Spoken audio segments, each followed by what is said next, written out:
Hi, everyone, and welcome to today's Alluxio Tech Talk, from limited Hadoop compute capacity to increased data scientist efficiency. We are super excited to have you all.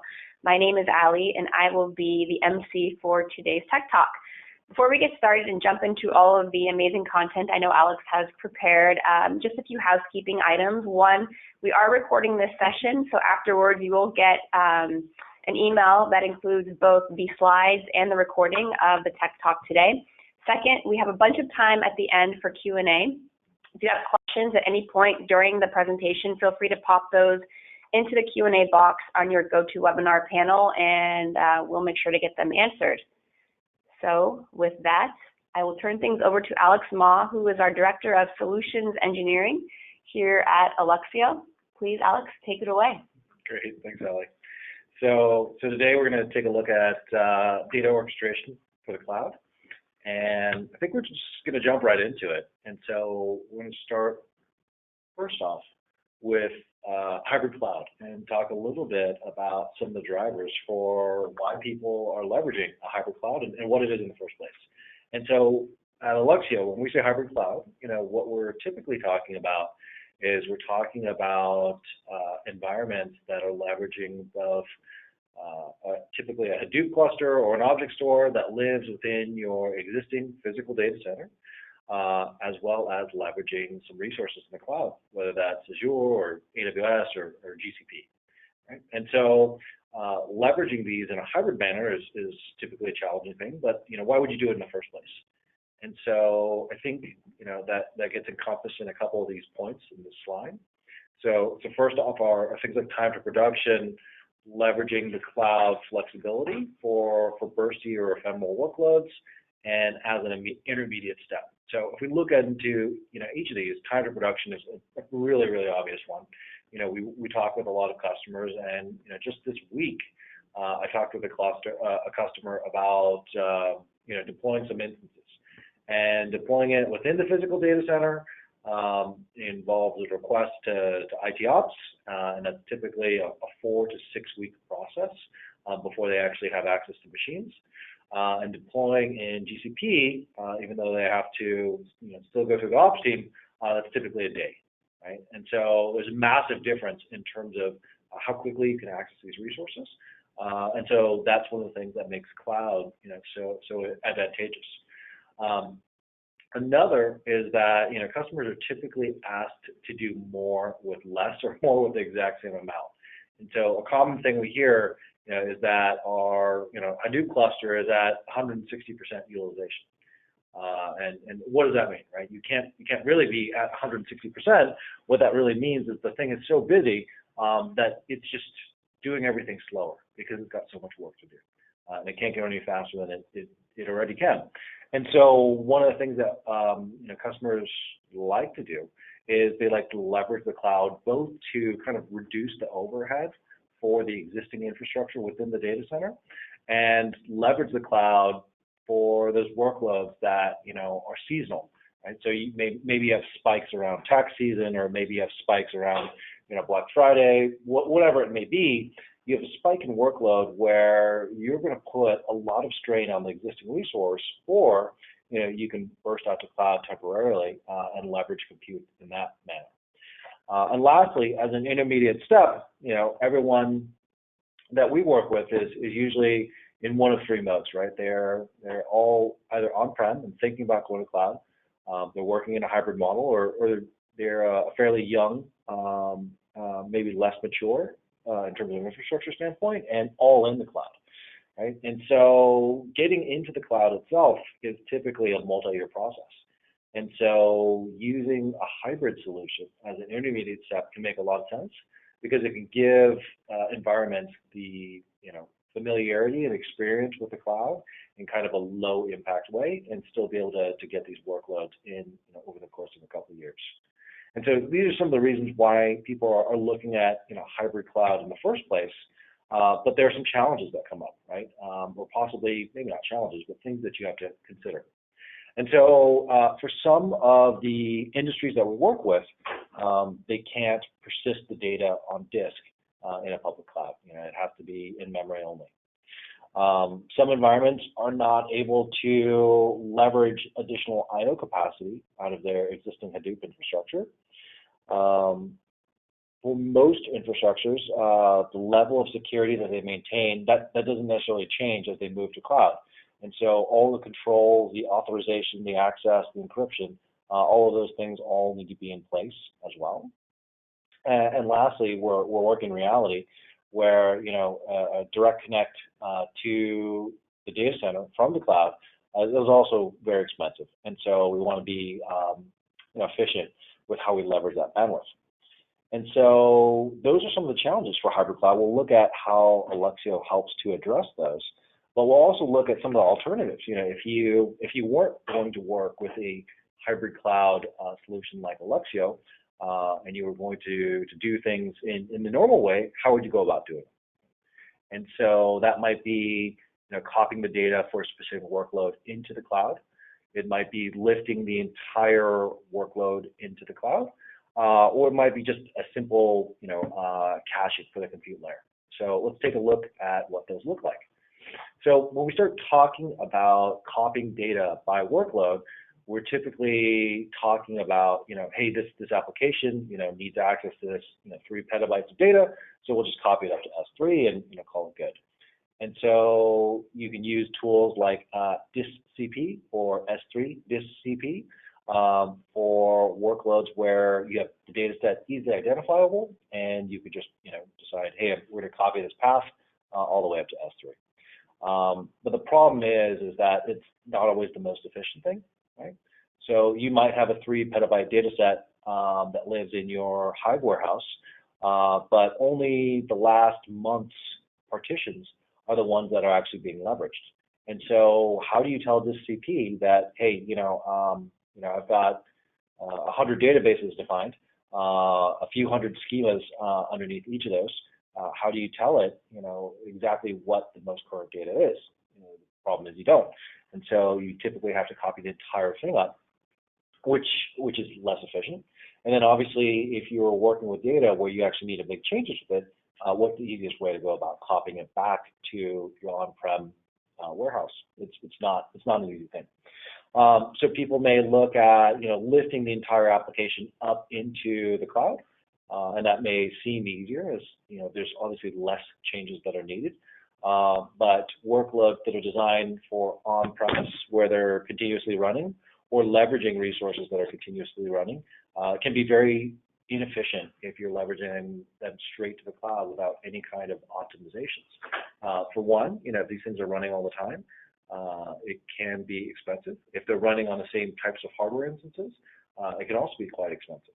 And so it becomes challenging from an efficiency standpoint because the way that these applications run in a data center and in a cloud can differ in terms of optimizing how well they run as well as how much they cost. Syncing the data also becomes a challenge, and getting performance out of cloud storage can also be a challenge. Lastly, we look at things like caching for compute, and that's simply pulling things into the cloud based on the request. And this can work at some times, but it's less helpful for workloads where you're just reading the data once and all it's providing is caching functionality. So these are some of the approaches that you might take instead of hybrid cloud. Let's talk about what we mean when we say data orchestration in the first place. What does that mean from an Alluxio standpoint? And typically, we look at it in the lens of these three items, right? Data locality, data accessibility, and data on demand. And essentially the ability to make the data accessible, bring it close to the compute so it acts as if it's local, and work as a cloud-native application, and working elastically as your cloud would work. Right?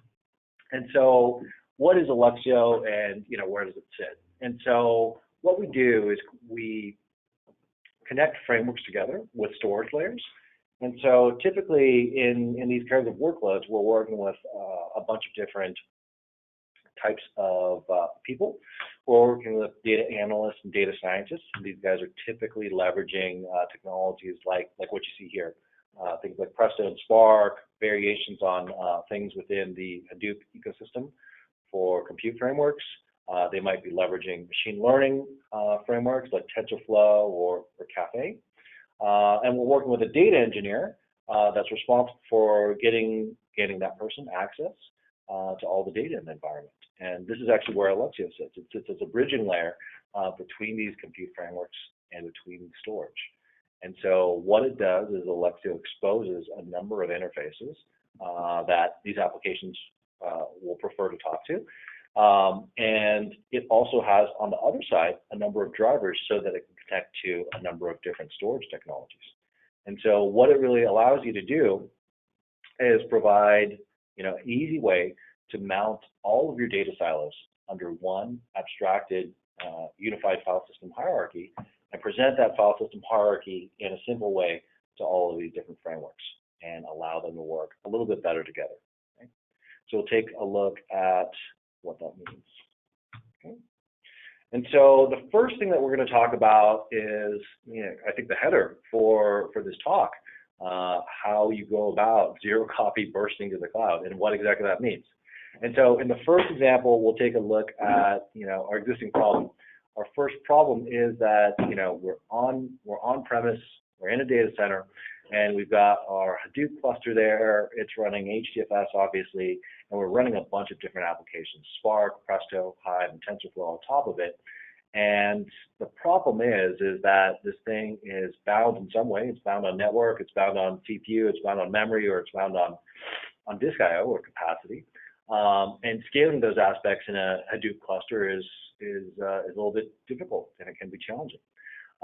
Even worse, it can be complex to maintain. And so what we're looking for is alternatives to let this work better and also get the capabilities that we need out of our different frameworks and our different workloads.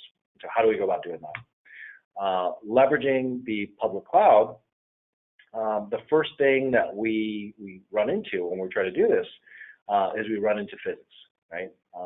These two things are not next to each other, and we have to get the data from HDFS up into the cloud itself.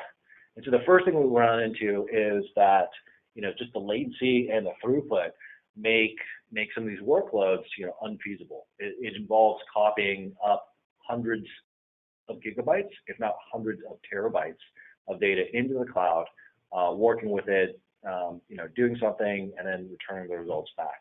And that's a lot of I/O to put on the network, right? And so using it in an interactive manner on demand is challenging. The second option that we have is, if we copy all of the data to the cloud, we run into completely different issues, like we just talked about, right? It's difficult to maintain the copies of the data. If I copy up 3 petabytes of data to the cloud and I make some changes on HDFS, how do I sync those, right? How do I make sure that I have the most recent data up there? And how do I get the data that's been modified in the cloud back into HDFS? It's expensive, right? It's a whole other data silo for me to manage in terms of the security and the governance of that data. There's also storage costs. And so both of these approaches by themselves are challenging, right? And so what we can look at with this is with Alluxio, right? And Alluxio helps to negate both of those disadvantages. And so what Alluxio allows us to do is run a hybrid cloud solution where we're leveraging burst compute to get some more capacity out of this data center. And so what it allows these frameworks in the cloud to do is it allows them first access to the data that lives in HDFS on-premise. And from there, what it allows them to do is easily access the working set or the hot data that it needs access to and get that up into the cloud itself without having to specify the full data set, which is an important distinction. Right? Once it's up there, what it allows us to do is provide local-like performance.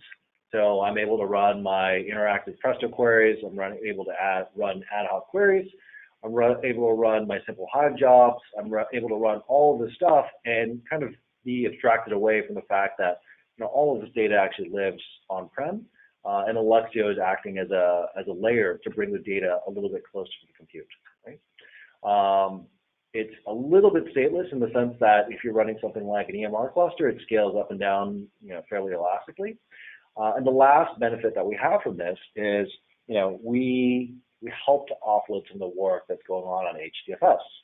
And so, we work with some customers where, they may be doing Presto queries, and each query may scan, anywhere from 5 to 15 billion rows, right? So you're talking about tens of gigabytes of partitions that, every single query has to scan through, and there's an I/O cost and a network cost to that. And so when the data is in Alluxio, what we're able to do is service those requests locally in the cloud and offload all of that I/O request from HDFS, which lets all of these applications continue to do what they're doing a little bit better. Right? So it gets us to a better solution. The last thing that we can look at is Alluxio actually has inbuilt policies to help with online data migration. You can actually specify, when a given item is accessed, after a certain time frame, you actually want to, remove it from the source system and copy it up to S3. And so it can not only help with enabling these hybrid workloads, but it can also help in terms of getting you to that migration path or moving data into the cloud so that you can eventually cut over and have everything running over in the cloud if that's what you like. Okay. And so in terms of using Alluxio with some of the cloud frameworks, we'll talk about EMR specifically because that's a really popular one. But we actually integrate with EMR as a first-class citizen. We tie in with the bootstrap mechanism. And what you're able to do is kind of seamlessly have Alluxio running alongside the compute frameworks that you might leverage in EMR itself. And people will typically leverage it in two different ways. One, they may have Alluxio running alongside as a dedicated cluster for the core nodes, where you have a fairly stateful Alluxio cluster that's always up and running. This is great because you can kind of ephemerally flex the task nodes, resizing the cluster up and down, and you can do this with spot instances. And so what you can do is actually get really great leverage to run these workloads in a way where they're tying into an Alluxio cluster that's fully stateful and accessible. The other way that we have of doing this is maybe running Alluxio alongside the task nodes and flexing up and down. And so we have essentially a cluster that's always up and running, or a cluster that is essentially co-located with the data to provide the best data locality. And so it's pretty flexible in terms of how it works with EMR, in terms of getting you the best performance for the best cost, however you may be wishing to deploy. Okay. So we'll talk about some of the features for Alluxio in terms of how it goes about helping with some of these workloads and how it goes about, in this case, bringing data closer to the compute. So the first thing that we're going to look at is the data caching mechanism. So here we've got an Alluxio worker, and we've got a bunch of different frameworks talking to it. That Alluxio is talking to a couple of things, right? It might be talking, in this case, to a bucket on S3, and it also might be talking to some HDFS as well. And so this data request is going to come in from Spark, I believe, and it's going to request to access files in the trades bucket. And the first time it's accessed, what's going to happen is it's going to get pulled from S3 into Alluxio, and then when it's in Alluxio, it's going to service the request to Spark. On the subsequent read, what it's able to do is service that request from memory to help make that access a lot faster. Right? The next example that we're looking at is another file that is actually, we have the option of pinning in memory. And so that's the ability for us to say, hey, this thing is important. It's going to be accessed on a regular basis. We don't want to eject it out of memory if we run into memory pressure. And so in this case, we've actually got the capability to pin that and specify that we want that to live there for whatever time period. Alluxio has a lot of different options in terms of how you go about configuring it. And so you can actually specify tiers for the Alluxio workers to leverage on each of these nodes. And so in the first example, we're just writing only to memory.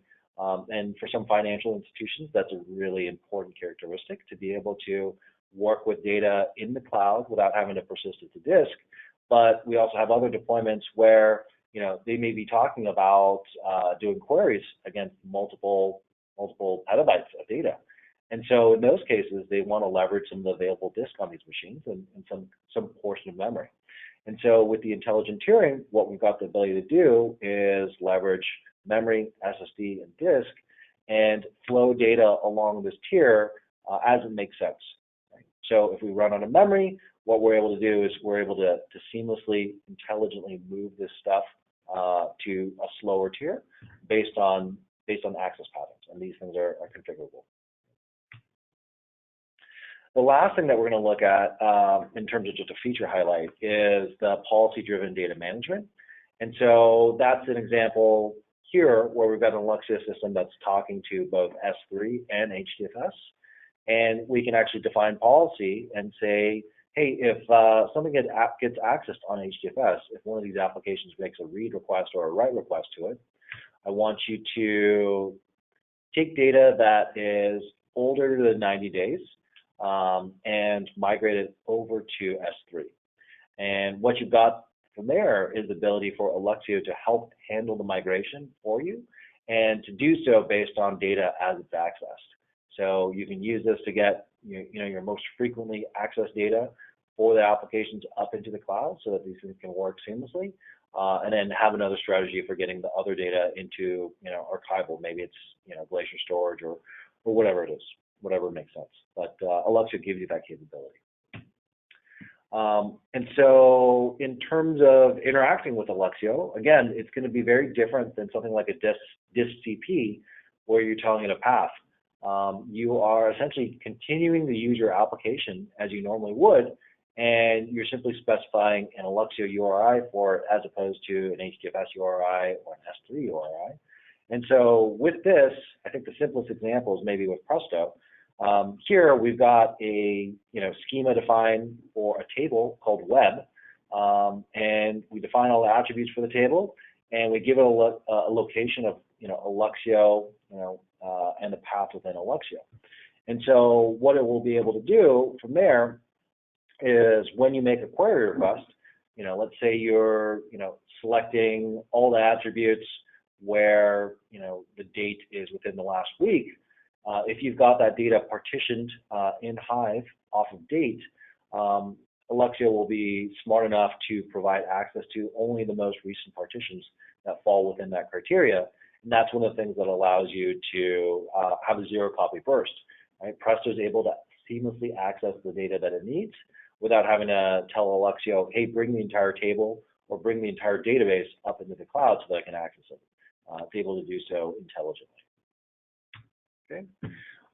And so I think the last thing before we move off to an example of how a customer has used Alluxio, we'll take a look at the reference architecture, just again to give you a little bit more context for how Alluxio works. This is kind of a typical deployment that you might see with Alluxio. And here what we've got is we've got two different clusters essentially that are partitioned off. And so here we've got Presto in the first part. We've got a number of nodes that are running Presto. They're also running the Alluxio worker. On the lower half, we've got a number of nodes that are running Spark. And so what will happen is Alluxio essentially will have the worker nodes co-located on all the different compute framework nodes. The compute framework is going to use an Alluxio client to communicate with the Alluxio master as well as the Alluxio workers. And the way this would work is, let's say Spark is looking for a given file to process. It would tell the Alluxio client, hey, I need access to this file. That Alluxio client reaches out to the master to see if that file lives within, any of the workers in the cluster. Let's say, as an example, that it does not. And the master is able to tell that worker or client, hey, that file lives on HDFS or it lives on S3. Why don't you I will tell the local worker for the node that you came from to go and fetch that file and store it into one of its tiers, into memory or SSD or HDD. Once it's done fetching that file, it will go and service the request to the Alluxio client and then to Spark. And so from there, that piece of data will be in one of the Alluxio tiers, And if the next request should come in from a different Spark worker, we're able to service that request locally as opposed to having to go out over the WAN and fetch that piece of data again. So that's a high level for some of how Alluxio works, the basic challenge of hybrid cloud and some of the solutions. And now what we're going to do is we're actually going to take a look at a customer that's actually using this. And so we're going to look at DBS Bank. And DBS Bank stands for Development Bank of Singapore. And so it's one of the largest banks in Southeast Asia with presences across Hong Kong, China, Indonesia, Singapore, Taiwan. DBS has been a customer of Alluxio for some time, but they started off their journey like many large enterprises did. They started off with the traditional monolithic system that's running Informatica and Teradata, running on proprietary hardware. Eventually, this migrated into big data frameworks. So they leveraged Hadoop and data lakes on Hadoop. They leveraged commodity hardware, and again, this is kind of a monolithic system because MapReduce is tied into that compute, and so these things are co-located, and that becomes a challenge when you try to scale. And so when we look at the Gen 3 of this, it looks vastly different, obviously, from Gen 1s and 2. But here, they're leveraging a cloud-native platform. They're leveraging hybrid cloud as well as multiple cloud, as opposed to Informatica and Teradata, which are still there, but as smaller components. They're leveraging a lot of open source engines, Spark and Presto, to do machine learning and to do all kinds of things, right? And lastly, they're bursting the compute to the cloud and doing so to get some advantages, which we'll look at in just a second. Okay. And so the challenges that they had that initially led them to look at Alluxio was that they had migrated from HDFS to using a local object store. I think it's Ceph. But when they actually did that, they found some challenges, obviously, with running that. And so, a lot of their big data frameworks rely on file system or HDFS-like interfaces, and they're expecting that. And so things like Spark will do things like renames, right? It'll take temporary data, it'll work on it, and then it'll rename it into the final result. But in things like object stores, those renames become very expensive operations, and that adds a lot of latency to the framework itself. And so rename in an object store is not a rename, it's a copy and a delete. And so that becomes challenging. Listing from the object store itself also has a performance impact, and it's also an operation that's heavily used by Spark. And so because of this, because of the way that they're running, the data locality is completely gone when they run this kind of layout. Right? They're running Spark on a node that's connecting to an object store, and so it presents a challenge. And so why they looked at Alluxio is for a couple different things. Right? They use it first to kind of unify all the data silos that they have, whether it's object store or HDFS, and be able to provide a common interface to their applications through a single Alluxio cluster. They use it as a layer to provide caching for hot data to things like Spark and Presto. And then lastly, they also leverage it for bursting to the cloud to get some of these workloads done in a more efficient manner. And so what we'll do is we'll take a look at what that looks like. They have a use case around call centers. They get, I think, around several million calls, 18 to 20 million calls annually. And so some of the questions that they came up with were, why are the customers calling us? What are they doing before the call that results in a call? Are they not able to find the information they're looking for? Is a feature not working? How does that map to what they're doing, and how do we improve the customer experience? And so what they tried to do was kind of reconstruct the customer journey so that they could improve that path. And so what they decided to do is base this off of a lot of machine learning that comes from clickstream data, it comes from audio files from the phone recordings, comes from a number of things, right? And so what they're talking about is needing to process somewhere around 50 terabytes of data, and to do so in an efficient manner. And so what they ended up coming up with is an architecture that actually leverages hybrid cloud burst. And so what they've got is a 10 gigabit direct connect to AWS. They're leveraging EMR with Spark and Amazon SageMaker, and leveraging Alluxio for this. And so with this, what they're actually able to do is they're able to, when they need to run training against this, they're able to essentially burst to the cloud. They have a persistent Alluxio cluster that is up and running, but they're able to fan out a large number of EMR nodes, do all of the training, and after the training is done, they're able to shut down that Spark cluster and use Alluxio to persist that data back into the on-prem object store, I think it is, and include all of the new model into their model registry so that it can be leveraged. And so it gives them a very efficient way to do model training using Spark in the cloud, bursting these things ephemerally, and taking advantage of some of the benefits. So that's a customer story. Now we're going to look at a quick performance benchmark, just a couple slides, to look at kind of what this looks like in real life. And so I set up a demo environment sometime back where I didn't have a hybrid data center at Alluxio. We're a small startup, so we don't have our own data center. We leverage AWS for a lot of these things. So to simulate some of this stuff, what we actually did is we actually set up HDFS in Europe and the Ireland data center out of EU West 1. And we set up our Alluxio cluster in Virginia in US East 1. And so between the two is, I measured it, it's a 100 megabyte connection with about 65 milliseconds of ping latency. And so it's not a fast connection between the two, but what we attempted to do is simulate some of the workloads that our customers did, right? And so what we have here is a really simple environment that's running on Amazon EC2. We're leveraging Presto, Alluxio, and HDFS, and we're actually leveraging something called TPCDS. And so TPC is a decision criteria framework. It's a big data framework that involves very, very large queries.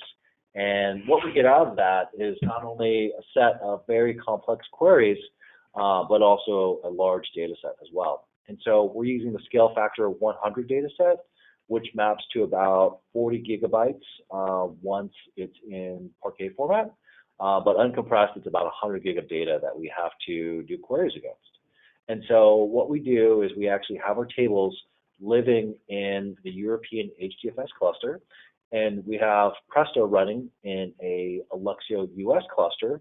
And what we're able to do is we're able to take a very, very complex query like this, and we're able to run it remotely with Alluxio. And we're able to do this without having to copy over those 40 gigabyte of data before we actually go about running the query. And what we're able to do is we're able to see some really good results. And so with this, we have two measurements. We're doing the first query with Alluxio cold, meaning it doesn't have any of the data in it, which would map very similar to not having Alluxio in the first place. Right? Presto has to reach out to the European HDFS cluster. It has to fetch 555 million rows, which is about 8.5 gigabytes out of that 40 gig of data. And it has to, once it's fetched all that data, it's got to do its query. And so what we're able to do is perform that the first time for it, and the next time, all of those various partitions are then loaded into Alluxio. And so the next time we actually run that query, we have a drastic decrease in time, and we're able to process rows per second at a much faster rate with Alluxio. And this time actually goes up because a lot of this is concurrency bound. And so the Presto queries themselves, this TPCDS query, you can see that it's doing a lot of work, it's doing a lot of compute, in terms of overhead. And so you can actually add multiple queries to this at the same time because it's being serviced from memory and still get similar performance. But that's a short example of how Alluxio can help. what I'm able to do is leverage a hybrid cloud environment where I'm running across 2 data centers. I'm able to do these queries without having to manually copy the entire data set over in the first place. Alluxio is able to service the request and then cache only the 8.5 gigs of data that was requested. And then the next time we run at a faster pace, right? Which gives me better performance. So that is it from my standpoint. One thing to point out, if you are in the Bay Area, is we actually have our first summit for Alluxio coming up in November, and we called it the Data Orchestration Summit. It will be at the lovely Computer History Museum in Mountain View, California, and we've got speakers coming from all over the place. People that are leveraging Alluxio in production environments to help solve some of these big data challenges like we've looked at today. So we actually have, we have Carlos coming from DBS himself, and he'll be able to obviously add a little bit more color to what he's doing. But we also have engineers coming from AWS, from Walmart, from Rakuten, from Netflix to talk about their experience with how they've leveraged Alluxio for their environments. Great. Thank you, Alex. Awesome presentation. So we do have a few questions. Just a reminder, you can pop those in to the Q&A box on your control panel. So I will just jump right in here. What's the difference between Snowflake and Databricks Delta Cache? Are they competitors? Snowflake and Databricks Delta Cache. Maybe we can start with Snowflake. Sure. So Snowflake, I kind of think it as a SQL-based data warehouse. And so I think the biggest thing to be aware of is that Snowflake is going to, I think, operate against, ODBC or JDBC. It's going to be operate against relational style databases and relational style data warehouses, where Alluxio is a little bit different. Alluxio's focus is on files, if you will. And so we're going to operate in data warehouses that are more Hadoop based or based on object stores. And obviously we work with frameworks like Presto where you can run SQL queries, but those are typically SQL queries going against things like Parquet files or ORC files or Avro. And so yeah, I'd say that's the fundamental difference between some of those and things like Alluxio. There's a focus on SQL and relational databases, relational warehouses, and Hadoop style file-based warehouses. What about Databricks Delta Cache? Don't know. What's the difference from AWS Athena? Okay. So in terms of AWS Athena, Athena's kind of a big data query on demand offered by AWS. And what it actually is it's actually an abstracted on-demand EMR cluster running Presto. And so what it does, it gives you a very easy way to run Presto queries against your data sets in S3 in an on-demand way. And so I would say how Alluxio is different from AWS Athena. They're obviously completely different. But if you think about it, about those components, Elastic MapReduce with Presto, AWS will kind of abstract that away from you with Athena and offer it as a service. But if you were to run EMR and Presto on your own, what you can do is you can add Alluxio into that mix, and then when you run queries, you will actually have similar performance to kind of what we just saw in the benchmark slides, because Alluxio acts as a data caching layer for S3 and helps to kind of speed up some of those operations. So different from AWS Athena and compatible with EMR and Presto. Great. And last part of that question, how can I optimize AWS EMR? Okay, so in terms of optimizing EMR, there's a couple different things that you can do. It kind of depends on how you use EMR. So some people will leverage EMR ephemerally. And so they'll have clusters that kind of come up and down continuously that need to access data that's typically living in S3. Other people will leverage long-running EMR clusters. And so Alluxio could help optimize in both these situations. In the situation where you have an ephemeral cluster, you actually have a long-lived Alluxio cluster that EMR cluster will access. And what that allows that EMR cluster to do is spin up and spin down for a shorter amount of time. When it spins up and it needs access to all this data, instead of fetching it from S3, where the access is going to be slower, it can actually fetch it all from Alluxio, which, if you're talking about hundreds of gigs, if not terabytes, that can make a very large difference in terms of how long that EMR cluster has to stay up to do its work. And so it can help in that first way. And in the second way, where you have a long-running cluster, you can actually run the Alluxio workers alongside, the EMR task and core nodes.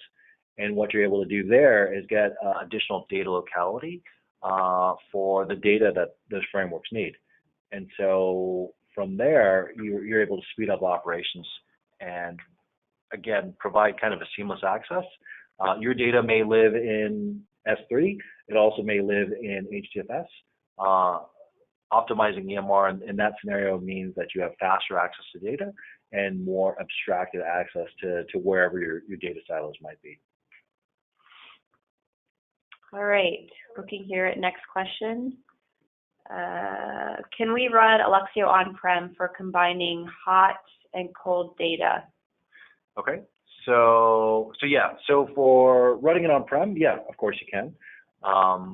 We're a solution that plays very well in the cloud, but we actually have a number of customers that are running this in on-prem data centers as well, and they may be doing it for the exact same reasons. They may want to leverage object store in the cloud because it provides a very cheap way to store data, a very scalable way, reduces the need to have to run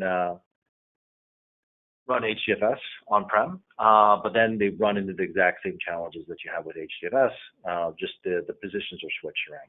So yeah, you're able to leverage Alluxio in that way and still get the same benefits that we talked about today. Got it. Okay, more questions. What security systems does Alluxio support specifically for on-prem Hadoop clusters? Yeah, so we don't try to reinvent the wheel with security. There's typically a number of things that go into security in a Hadoop ecosystem. Things like Sentry, things like Ranger, things like Kerberos or LDAP or Active Directory. And so instead of trying to come up with our own thing, what we're able to do is we're able to tie into all of those things. And so we're able to authenticate and authorize against the typical Hadoop security frameworks out of the box. Where does Alluxio usually get deployed? Okay, great question. So Alluxio gets deployed typically with the compute frameworks. So what I mean when I say that is, if you're looking at, let's say you're looking at a 500 node Hadoop cluster, and you're looking at a 30 node Spark cluster, and you're looking at a 30 node Presto cluster. Where you would typically deploy Alluxio, and I'm continuing off that on-prem Hadoop question, where you would deploy Alluxio is alongside all these Spark and Presto nodes. And the reason you're doing that is because these nodes are typically accessing data off of HDFS. And what we're trying to do is we're trying to offload some of that IO request from HDFS itself, and we're trying to reduce the data transfer for Spark and Presto. And so Alluxio would live next to the compute framework. And so that's the typical way it's deployed. Great. What happens when the remote data changes? It's a great question. So a lot of times with these big data sets, the data is immutable and not changing. It's generated, it's a lot of work to generate, and then it's read many times by different analytics or machine learning frameworks so that you can get some answers out of that data. And so in that case, typically there's no change to pick up. But in a lot of cases, data may be changing underneath the hood, right? So you may be writing to data in HDFS from other processes, from ETL processes, from conversions that you have happening. And so the question is, how do we tie into that?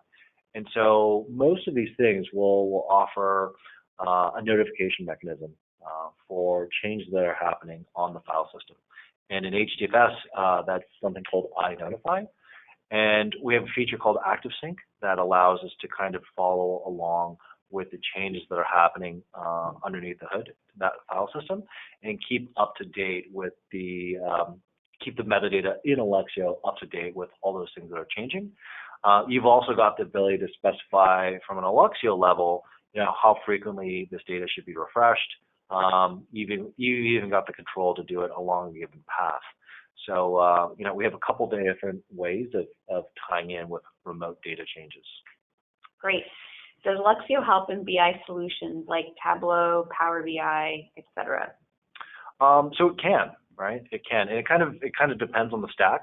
But I'll give you an example. We have one user that is looking to leverage Tableau, Superset, and Presto on top of data that lives in GCS as well as HDFS. And so in those cases, Tableau is, it's a very nice front end to ask questions with. Presto acts as a framework to distribute the workload, the compute workload for those questions across a number of nodes and divvy up the CPU work.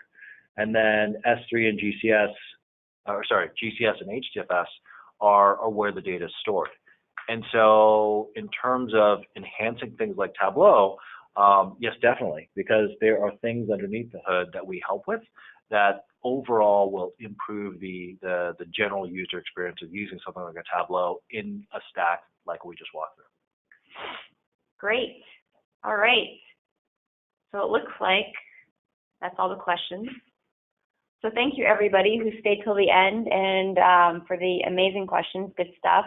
Alex, thanks for the content. Just a reminder, you will receive both a recording to the webinar as well as the slides from today's Tech Talk. We appreciate everybody joining us today, and we will see you next time. Thanks, Alex. Thanks.